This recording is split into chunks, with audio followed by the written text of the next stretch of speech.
Hello, this is a video that will be criticizing AntVenom's video on the chat reporting feature.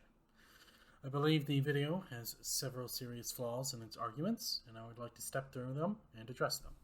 A bit of background. The chat reporting feature was introduced in 22W24A, and when it first came out, there was a lot of community speculation and backlash.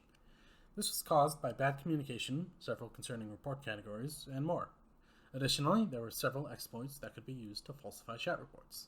This was a failure on Mojang's part, and one they took steps to rectify, delaying the planned release date, releasing additional snapshots to fix various exploits, and releasing articles explaining the system. Now it has been approximately 2 months since 1.19.2's release. Let us now discuss AntVenom's video on the matter. I encourage you to watch his video first to understand my criticisms better, and to make sure I have not misrepresented his statements. But I will be providing timestamps if you want to quickly check. I will also be providing further sources in the description below.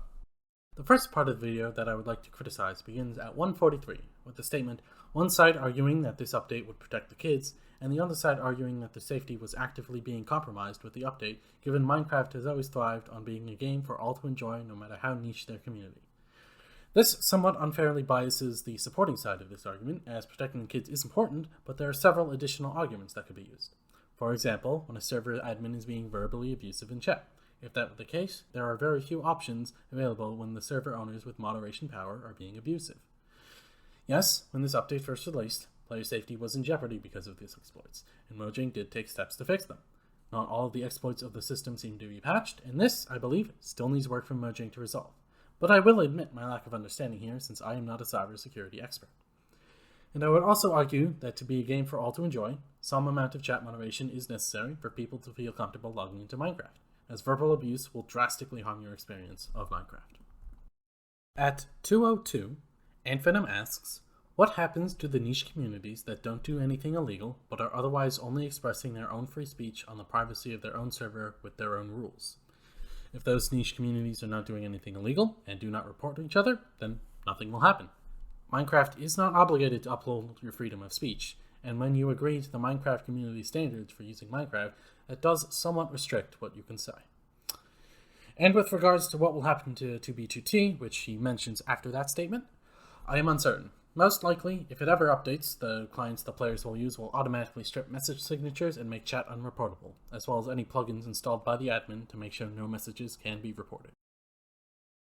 For the next few minutes, AntVenom explains how the system works, and from what I can tell, he does a good job of accurately explaining the system. I would like to add a bit more detail upon this. At 9:33, he says, massive shout out to the No Encryption Spigot plugin, along with every other endeavor out there to give users the options that Mojang did not. This, I believe, is another failure on Mojang's part. They know they have a very expansive modding community. They know that their server can be decompiled and examined easily with their official code mappings that they have provided so that this system can be understood. There are easy ways to work around the system through mods, and Mojang would know that people would create these workarounds. I would prefer an official opt-out feature, since that can be more trusted than a plugin that you must download. Not everyone would have the time or knowledge to clone, compile from source, and compare the checksums of the plugin they have compiled and the one that they downloaded to ensure the plugin does exactly what it says it does. Then he delves into the exploits. This, to my knowledge, is also an accurate summary of the system, but I would like to make a minor comment about the blockchain technology and the NFTs ban that AntVenom brings up at 11:38. While the blockchain that the NFTs are stored on uses similar technology to how previous chat messages are recorded onto the current one, they are very different to each other in function. The final section of AntVenom's video, where he dives into his opinions on the matter, is where I have my final set of criticisms. At 16:56 in the video, AntVenom goes into various tangents on what Microsoft has done, forcing Edge as a default browser and laying off a team of programmers. While he says at 7:28, I don't trust Microsoft and Mojang to get their chat reporting system right because of their history of mismanagement, these arguments don't really follow from each other. While Microsoft has done many questionable things over their entire history, AntVenom doesn't really link this with what Mojang is currently doing. It is more of a vague suggestion of an argument than a reasonable series of conclusions based on past actions. If Ant had instead said, I don't believe Microsoft/Mojang would manage chat reporting review process and appeals process due to their past history of mismanagement, he could have made a much stronger argument, but forcing Edge to be a default browser and firing a team of programmers by themselves do not suggest a long history of mismanagement. At 7:40 in the video, AntVenom summarizes a spin-off question like this. Okay, so what? You're not going to get banned. Big deal. Why are you complaining if this won't affect you? Setting aside the mocking tone and clearly bad question, you can definitely complain about stuff that won't affect you. He uses this to lead into Bedrock's implementation of chat reporting, which I would like to delve into a bit here. In Java Edition, on a multiplayer server, Mojang will only receive reports when a player clicks on the Send Report button. As Mojang clearly states in the article, a chat report is always initiated by the player. No reports are created automatically.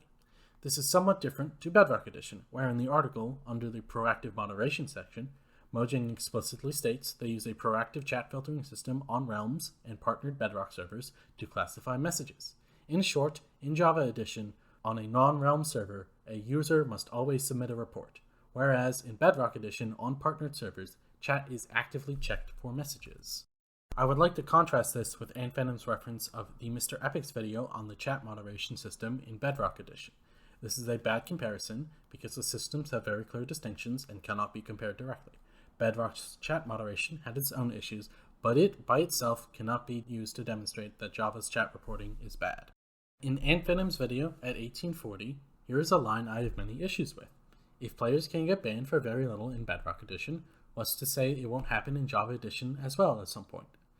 Firstly, again, how the chat moderation options work in each edition is very different, so I find it unlikely that it will repeat itself in Java Edition, although it is possible. Secondly, what's to say Mojang won't turn off its authentication servers tomorrow and break a lot of servers in online mode? They probably won't, and I would argue it is the same with AntVenom's question in terms of speculation.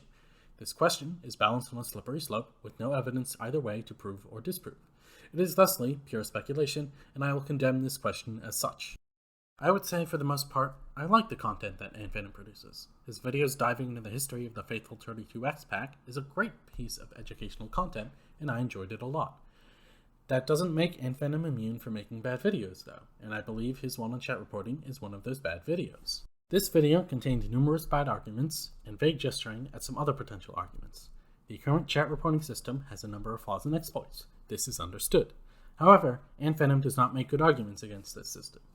Additionally, there were a few things that I would have liked to see that were not present in the video, such as addressing that Mojang developers were harassed on various social media platforms about this issue, and I would have liked to see AntVenom clearly state, do not go after developers over this.